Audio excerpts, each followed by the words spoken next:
Hey everyone, Physical Media 3 here, and today I'm reviewing Sonic the Hedgehog 3 and Knuckles. After Sonic 2 became a smash hit, Sonic became a global icon around the world, ranging from cartoons to comic books to even a failed appearance in the Macy's Thanksgiving Day Parade. Needless to say, with him being more popular than ever before, a sequel was quickly launched into development. And the goal, after rejecting an idea for a 3D game, was to try and perfect the formula set up in Sonic 1, with not only a much larger adventure than before, but even more emphasis on the story, complete with it continuing right where Sonic 2 left off, even adding in some lore to the franchise. However, a combination of this ambition, combined with a strict deadline that couldn't be negotiated due to an upcoming McDonald's promotion, meant the game wouldn't be able to be finished in time. Rather than cut out content like they did with Sonic 2, they split the game in half, with Sonic the Hedgehog 3 being released early in 1994 to satisfy the Mickey D's promotion, and the second half released towards the end of that year as Sonic and Knuckles. Luckily, the cartridge of the latter was a special one that allowed you to attach another game to it. For most games, you just play Sonic 3's special stages. However, suppose you attach Sonic 2 to the cartridge. In that case, you can play as Sonic 3's new character, Knuckles the Echidna in Sonic 2, though the real intention was to attach Sonic 3 to the cartridge. You do that, and you get the full intended experience, Sonic 3 and Knuckles, often considered by many to not only be the best classic Sonic game, but also the best Sonic game ever. In the eyes of many, no other game released since then has managed to top this one, not just because Sonic's subsequent releases have been somewhat rocky, but also because of the game's exceptional quality, according to many. Do I agree? Let's find out.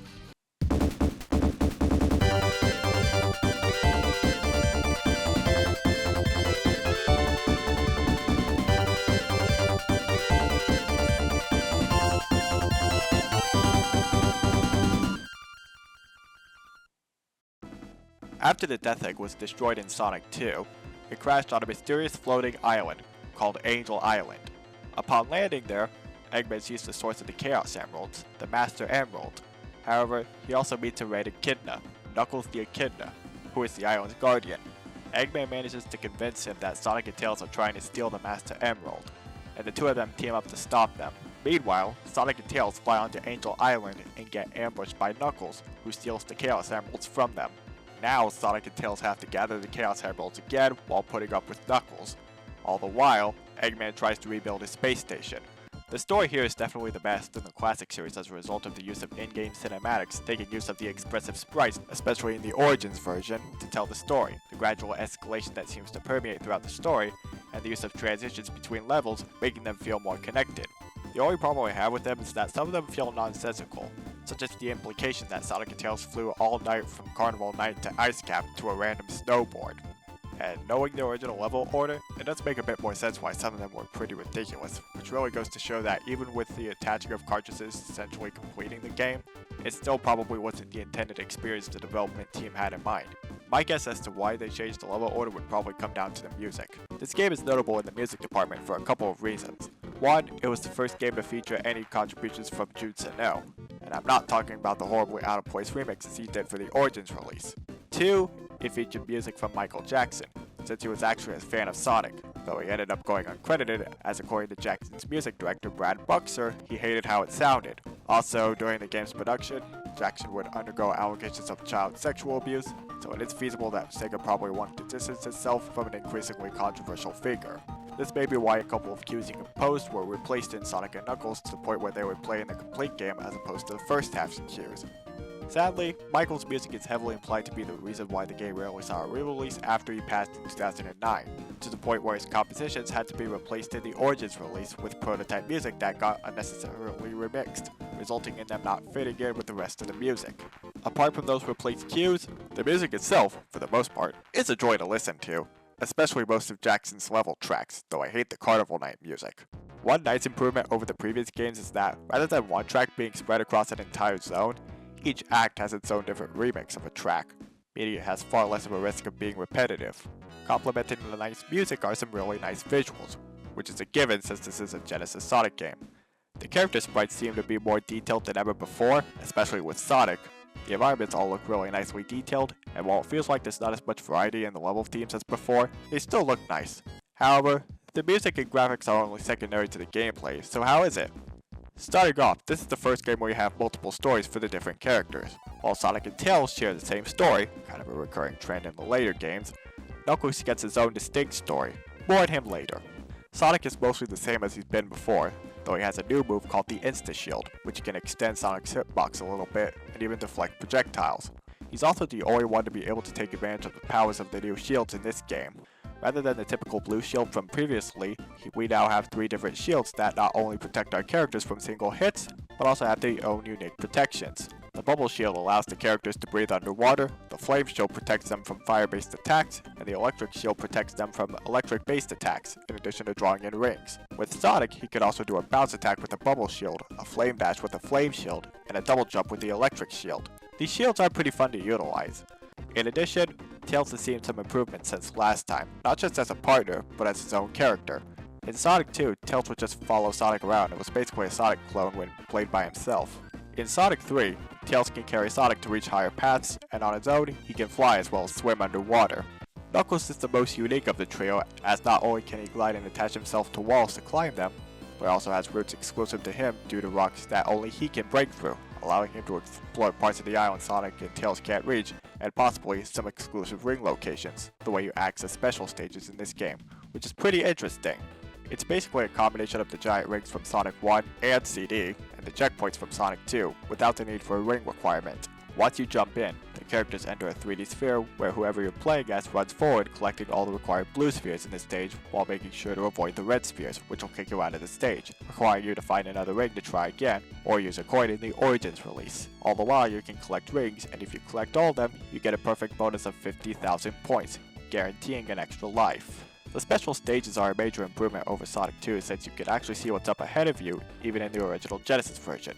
However, speeding up can make it easier to misjudge when to turn, leading to mistimed button presses, or maybe it's just glitching, which is one thing that seemed to be an occasion throughout my playthroughs, as during the Knuckles fight, if I had a character's hyperform engaged, the cutscene wouldn't load, forcing me to reset the level. I'm not sure if this is the Origins release's fault or if this was present in the original game, but it was pretty annoying to deal with. The actual super forms are about the same as in Sonic 2, with the same problems as before, with a couple of new ones. 1, that the ring count goes down even during cutscenes, and 2, now just continuously plays the invincibility jingle, or this out-of-place new theme in the Origins release.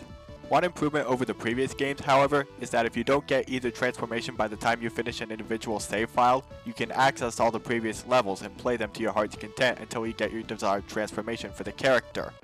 Luckily, despite not being used for special stages anymore, the checkpoints are completely tossed aside as you can jump into them to enter one of 3 bonus stages. The first one is a slot machine where you can gamble for more rings or fewer rings by landing on the Eggman heads. The second one is where you orbit glowing spheres in an attempt to reach the top, grabbing power-ups, rings, and extra life coins along the way, avoiding the laser gate of death. The third one is a gumball machine where you jump up as long as possible trying to get whatever power-ups you can. These stations are pretty neat bonuses and can give players even more incentive to explore the levels. Angel Island Zone is another effective starting level with a unique jungle aesthetic that catches fire. Hydro City Zone might be the best water level so far with its emphasis on high-speed thrills compared to other water-based zones. Marble Garden Zone is a bit more of a mixed bag with some nice thrills, but a pretty cumbersome spinning top gimmick. Carnival Night Zone is a pretty fun stage for the most part. I don't even mind the barrel all that much, though it does have a pretty frustrating maze towards the end of Act 2. Ice Cap Zone is a very entertaining stage with not only the first snowboarding section in the franchise, but also some of the typical antics of this game. Launch Base Zone is an effective zone for progressing the story and a fun zone in its own right.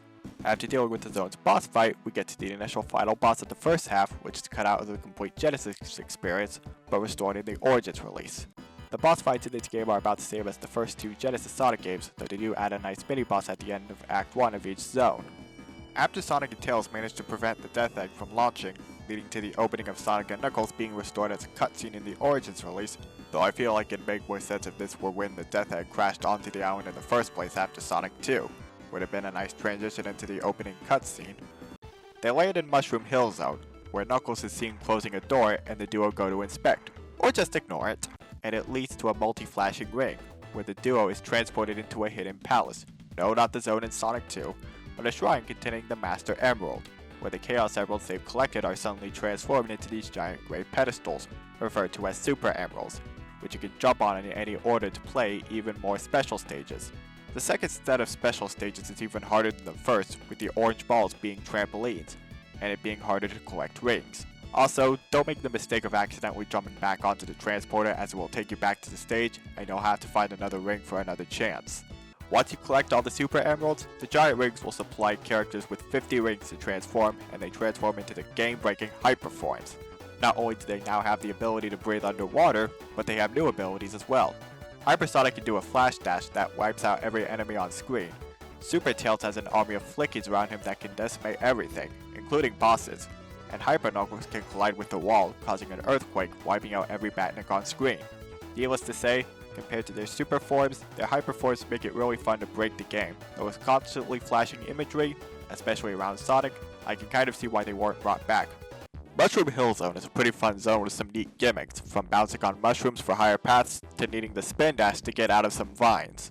Flying Battery Zone features some interesting set pieces, including fake animal capsules that contain either rings or fully roboticized animals, which showcases a broader idea of what happens inside every animal capsule Sonic has managed to destroy over the years. Sandopolis Zone can be quite frustrating, especially with some of the puzzles. Lava Reef Zone is a nicely escalating level, especially with the Death Egg in the background. Hidden Palace Zone is one act that reuses the previous zone's second act music. Not really much to it, although it's here where, after so much build-up with the various occasions of Knuckles antagonizing our duo, the fight that occurs where they beat Knuckles feels like a satisfying payoff, unless you use Hyperform, which makes it pathetically easy. Afterwards, Eggman takes the Master Emerald for himself, even managing to shake off Knuckles, who realizes the error of his ways and helps guide Sonic and Tails to Sky Sanctuary Zone. A pretty nice zone with a neat background detail of the Death Egg rising to the sky, and one where you face off against Eggman's latest robotic Sonic doppelganger, Mecha Sonic, Super Mario Bros. Z's most popular character, piloting various contraptions from past games, which kind of hammers in the idea that this is the finale of the classic Sonic trilogy. Afterwards, with Mecha Sonic beaten, but not exploded, more on him later, the tower they're on starts to crumble, and the duo manage to hop on board the Death Egg just in time. Death Egg Zone is a huge improvement over the version seen in Sonic 2, as instead of just a couple of hallways and boss fights, we have two full, entertaining levels with interesting anti-gravity set pieces. After Sonic and Tails beat yet another one of Eggman's contraptions, he flees into a Master Emerald-powered giant Eggman robo, an appropriately challenging final boss if you didn't get all the Chaos Emeralds or Super Emeralds. Afterwards, Eggman tries to flee with the Master Emerald one last time in his Eggmobile, but Sonic and Tails manage to stop him. However, if you get at least all 7 Chaos Emeralds in Sonic, you're treated to an exclusive final boss, the first of many games that would do this. Super or Hypersonic will chase Eggman and its final weapon down, ramming into it multiple times, with a pretty effective and desperate sounding atmosphere.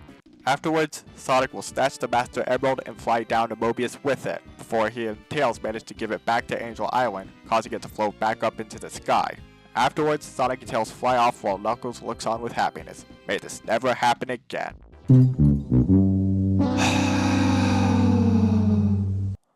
What are you gonna do?